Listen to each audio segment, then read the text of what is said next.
El Pacto de San José de Flores va a ocupar un lugar importante en la historia política argentina. ¿Por qué? Porque este acuerdo va a sellar la unidad territorial de lo que hoy entendemos la República Argentina, lo que entendemos como el territorio nacional. Pero para esto merece una breve explicación la situación, y el pacto no es un hito aislado ni solitario, sino es un proceso que lleva adelante esta etapa unificadora de la Argentina. Como sabemos, después de la batalla de Caseros y del Acuerdo San Nicolás de los Arroyos, como hablamos en otros programas ya, la provincia de Buenos Aires no estuvo de acuerdo con el pacto firmado por los gobernadores en 1852 y se va a separar. La provincia de Buenos Aires se va a separar del cuerpo de la Confederación Argentina. Y desde 1852 hasta 1859 existía la Confederación Argentina y el Estado de Buenos Aires como un Estado aparte, separado. En 1859, por determinadas circunstancias económicas, financieras, políticas, va a haber una gran crisis entre esa Confederación Argentina, cuya capital estaba en Paraná, y el Estado de Buenos Aires. Había separación, había criterios diferentes entre los dos bloques. Se va a producir un enfrentamiento bélico entre los dos estados, precisamente a través de una batalla conocida como la Batalla de Cepeda, del 23 de octubre de 1859, donde van a triunfar las tropas de la Confederación sobre los del Estado de Buenos Aires. Como consecuencia de ese triunfo de la Confederación, se va a firmar un pacto conocido como Pacto de San José de Flores, Pacto de Unión o Pacto de Familia. Este pacto va a tener cosas muy importantes, como por ejemplo el primer impacto, la incorporación definitiva de la provincia de Buenos Aires al corpus de la Confederación Argentina, al corpus territorial de la Argentina. Además, la provincia de Buenos Aires, en ese mismo pacto, se va a comprometer a revisar, a hacer una convención provincial para revisar y proponer reformas a la Constitución Nacional aprobada en 1853. Además de esto, la provincia de Buenos Aires, como ítem importante de este pacto, se va a reservar la administración y la propiedad de todos los bienes provinciales sin que el Estado Nacional pueda tener injerencia en los mismos, salvo la cuestión de aduanas. La aduana sí, es una condición sine qua non, las aduanas van a ser parte del Tesoro Nacional o la recaudación aduanera del Tesoro Nacional. En este marco se va a firmar este pacto que va a generar un inicio de este proceso que hablábamos al inicio de esta conversación. Luego de la firma de este Pacto de San José de Flores, comienzan a funcionar los engranajes para que la provincia de Buenos Aires empiece a preocuparse, a proponer reformas a la Constitución Nacional del 53. Para eso, la provincia de Buenos Aires con la Confederación Argentina van a firmar un convenio supletorio, un convenio en junio de 1860, que va a venir a complementar lo establecido en el Pacto de San José de Flores. ¿Y qué va a decir este convenio? Va a reglamentar la forma de llevar adelante la elección de los representantes para la convención reformadora de la Constitución y la participación de la provincia de Buenos Aires. Pero también hay un ítem importante en donde en este convenio, porque acá el tema siempre ha sido la recaudación de la aduana y los recursos nacionales. En este marco, la provincia de Buenos Aires acuerda con la Confederación Argentina de que lo recaudado por la aduana provisoriamente lo va a administrar la provincia de Buenos Aires hasta que se cierren bien los acuerdos con la reforma de la Constitución próxima que se iba a hacer ese mismo año. Entonces, resumiendo, tenemos en esta etapa estos puntos: la batalla de Cepeda, el Pacto de San José de Flores, esta convención adicional entre la provincia de Buenos Aires y la Confederación, y por último tenemos la reforma de la Constitución Nacional de 1860, que viene a terminar todo este proceso y la incorporación definitiva de la provincia. Ahora bien, la provincia de Buenos Aires hizo observaciones a la Constitución aprobada en 1853. Una serie de observaciones que debían ser consolidadas y aprobadas y discutidas en una convención constituyente. Se reúne la convención constituyente y comienzan los debates.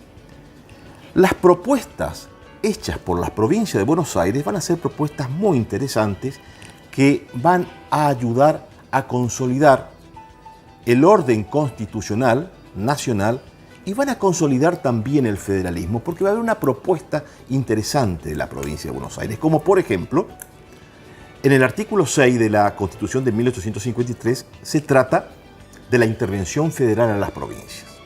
La provincia de Buenos Aires dice, está bien, el gobierno nacional puede intervenir en las provincias, pero le pone un corset, limita las causas de la intervención federal.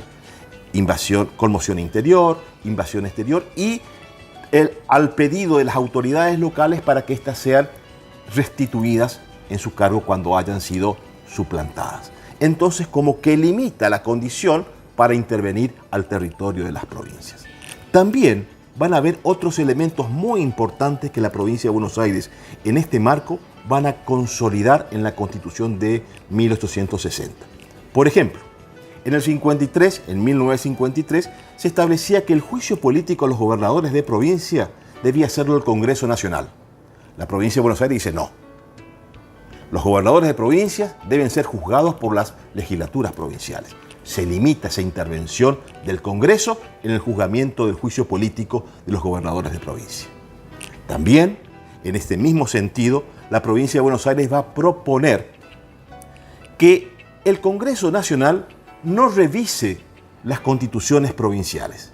En el 53 se había establecido, por la propuesta de los convencionales de aquel año, de que sea el Congreso Nacional que revise las constituciones provinciales cuando éstas fuesen aprobadas en sus propias provincias. Buenos Aires dice no, porque eso merma, claro, limita, es decir, fortalece estos aspectos de las autonomías provinciales. Y esta propuesta de Buenos Aires de que el Congreso Nacional no revise las constituciones provinciales era un avance hacia esa consolidación de la autonomía provincial. Ahora bien, si estas constituciones no se ajustan al sistema republicano o al sistema de la Constitución Nacional, va a estar la Corte Suprema de Justicia quien establecerá la inconstitucionalidad de la Constitución, pero no va a ser el Congreso Nacional quien revise las constituciones. Después van a haber otros aspectos también muy importantes que esta convención hará mención. Por ejemplo, el gran tema del manejo de los recursos de exportación. En 1860 la provincia de Buenos Aires propone, específicamente en el artículo 4 de la Constitución Nacional, que los derechos de exportación los regulará y los establecerá el Congreso Nacional hasta 1866, nada más. Después se verá cómo se hará. Esa es otra limitación que plantea en el manejo de los recursos nacionales del Tesoro la provincia de Buenos Aires en esa instancia de la reforma de 1860. Pero curiosamente hay una reforma, hay una propuesta de reforma y un debate que se va a dar en aquella convención de gran valía y de gran intensidad, que va a ser sobre el nombre del país. La Constitución de 1853 no estableció cómo se iba a llamar nuestro país.